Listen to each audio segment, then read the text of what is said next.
नमस्कार प्रिय दर्शकों श्रोताओं भक्तजनों, आप सभी का मेरे इस चैनल पर स्वागत है। जो भक्तजन मेरी वीडियो पर नए हैं तो उनसे आग्रह है कि चैनल को सब्सक्राइब कर लें। तो और भी हमारी ये वीडियो है आपको देखने को मिलती रहेंगी, धार्मिक वीडियो है। मैं अपने मन से कुछ कहने वाला नहीं हूँ, जो कुछ कहता हूँ मैं श्री रामचरितमानस या श्रीमद् भागवत या गीता के माध्यम से मैं आप लोगों को बताता हूँ। अब मन गढ़ंत कहने वाले जो शब्द हैं वो देखो, एक मन से कहने वाली जो चीजें हैं वो अलग हैं, लेकिन जो वास्तविक जो शास्त्र हैं, जो ऋषि लोग इन्हें लिख गए हैं और उनकी बात सत्य दिखाई देती है। जो शास्त्र हैं उन शब्दों को कोई काट नहीं सकता है। उन शब्दों में इतनी दम है कि फुल पावर से अगर आप जितना इसे खोजा जाए, जितना खोजोगे उतना ही तुम्हें नया नवीन तुम्हें कुछ न कुछ इसमें प्राप्त होता ही रहेगा इन शब्दों में।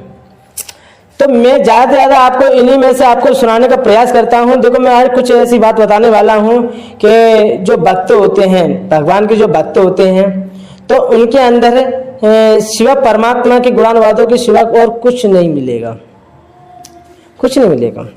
और भक्त के अंदर जो चीज होती है जैसे कि संतोष, समता, किसी से कोई मतलब नहीं, और प्रभु के नाम में, प्रभु के गुणानुवादों में है अपने कर्म करते हुए ध्यान वही रहता है।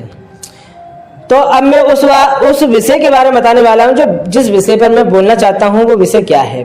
लोगों के अंदर द्वेष होता है, ईर्ष्या होती है, लेकिन भक्त के अंदर कभी द्वेष और ईर्ष्या नहीं होती है। लेकिन भक्त एक वो भी है, भक्त एक वो भी है जो उसके अंदर राक्षस प्रवृत्ति है, लेकिन भक्ति भी है। लेकिन एक मैं ऐसे सच्चे भक्त की बात कर रहा हूं जिसके अंदर द्वेष और ईर्ष्या नहीं होती है, बिल्कुल द्वेष और ईर्ष्या से दूर है वो। तो श्री रामचरितमानस सुंदरकांड में कुछ चौपाइयों और कुछ मैं दुआ के माध्यम से आपको बताना चाहता हूं। इसे आप बड़े ध्यान से सुनिएगा। मैं वीडियो को स्टार्ट करता हूं। उमा संत कही ये बड़ाई, मंद करत जो करें भलाई, तुम पितु स्वर से भले मोहि मारा, राम भजे हितनाथ तुम्हारा। यानी कि विभीषण ने बहुत ही समझाने पर बहुत ही समझाया रावण को, लेकिन रावण नहीं माना। उसको लगा कि मेरा ये अपमान कर रहा है, तो उसने उसमें लात मारी। तो शिव जी कहते हैं कि उमा संत की यही बड़ी महिमा है कि वे बुराई करने पर भी बुराई करने वाले भलाई ही करते हैं। तो विभीषण ने कहा कि आप मेरे पिता के समान हैं। रावण से कहा कि मेरे पिता के समान है, मुझे मारा सो तो अच्छा ही किया, परंतु हे नाथ आपका भला श्री राम जी के भजन में है। फिर भी वो रावण के हित के लिए शब्द कहा कि आपका जो भला है वो श्री राम जी के भजन में है। सचिव संग ने नव पत गयो, सवे सुना कहे तैसे भयो। इतना कहकर विभीषण अपने मंत्रियों को साथ लेकर आकाश मार्ग गए और सबको सुनाकर वैसा कहने लगे। तो राम सत्संकल्प प्रभु सभा काल वस तोरी, मैं रघुवीर शरण जाए देव जन खोरी। यानी कि जाते समय विभीषण ने रावण से क्या कहा? जाते समय विभीषण ने कहा कि श्री राम जी सत्संकल्प एवं सर्व समर्थ प्रभु हैं, सर्व समर्थ एवं सामर्थ्यवान एवं हे रावण तुम्हारी सभा काल के वश है। अतः मैं अब श्री रघुवीर की शरण जाता हूं, मुझे दोष न देना। आगे सुनिए, यहां पर ये बात क्लियर होती है कि विभीषण का अपमान हुआ,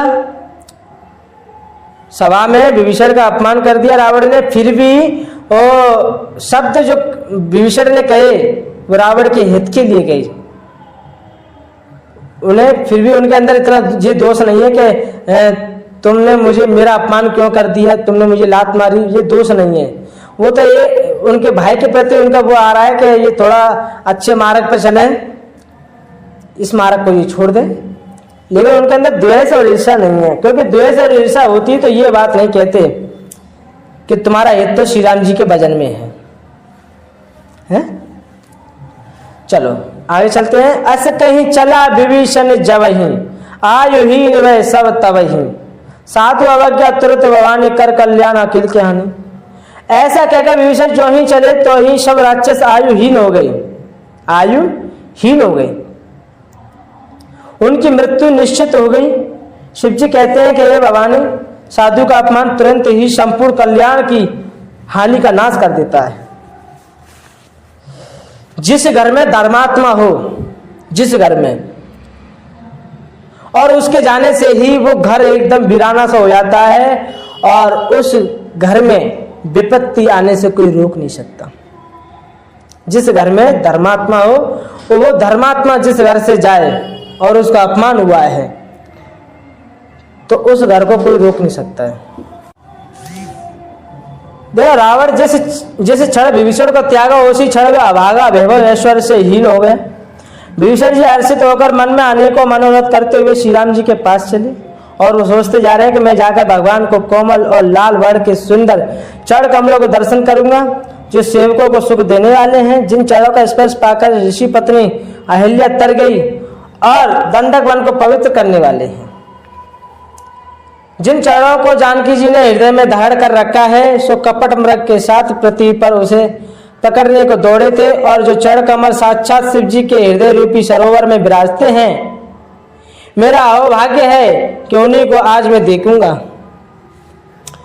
विभीषण जी ऐसे अपने मन में इतने सुंदर सुंदर विचारों को प्रकट करते हुए जा रहे हैं। और देखो, एक बात और कहूं, जो व्यक्ति, जो भक्तजन प्रभु की शरण में जाते हैं तो सांसारिक भोगों का, सांसारिक सुखों का त्याग कर देते हैं, और जो प्रभु की शरण में आते हैं उनके आचार विचार इतने श्रेष्ठ हो जाते हैं कि मैं उनके बारे में बखान कहां तक करूं, जितना करूं उतना कम है। उनके भाव इतने श्रेष्ठ हो जाते हैं, सुंदर सुंदर विचार। जब हीरे की खान में जाओगे तो हीरे एक से एक बढ़कर तुम्हें हीरे की चमक दिखाई देगी।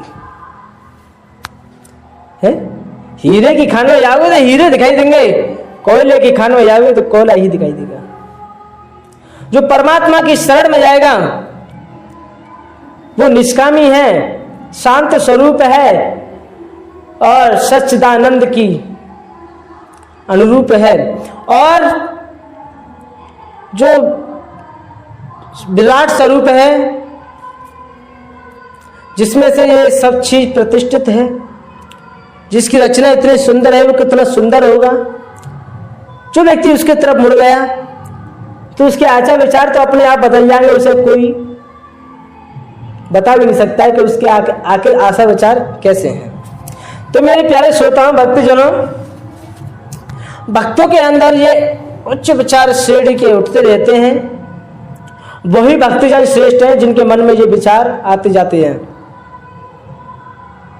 तो मेरे प्यारे श्रोताओं, भक्तजनों, आप लोग ये वीडियो कैसी लगी कमेंट बॉक्स में बताइए। जय श्री राम।